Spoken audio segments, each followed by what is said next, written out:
কি হয়েছে করে আমি তাড়াতাড়ি দৌড়ে গেলাম, বাট আমার চোখের সামনে এরকম কিছু একটা ঘটনা ঘটবে আমি কখনো বুঝতে পারি। রাস্তাঘাটে চলতে গেলে নর্মালি এইসব ঘটনা দেখাই যায়, কিন্তু এরকম ভয়ঙ্কর ঘটনা আমি যে নিজের চোখের সামনে দেখবো আমি কখনো বুঝতে পারিনি। তো যাই হোক, হ্যালো এভরিওয়ান, তোমরা সবাই কেমন আছো? আশা করছি তোমরা সবাই খুব ভালো আছো, আর আমি তো ভালো আছি।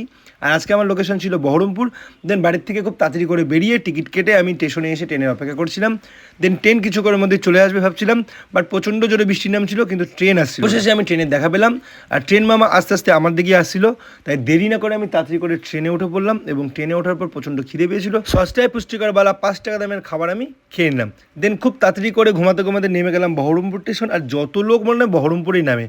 দেন তারপরে টোটো গাড়িতে উঠলাম, আর টোটো গাড়িটা ওটা বৃষ্টি কাকে বলে, বৃষ্টির মধ্যে ভিজতে ভিজতে চলে গেলাম আজকে আমাদের লোকেশন। আর লোকেশনটা জাস্ট দেখো, জাস্ট ওয়াও, মানে কোনো কথা হবে না।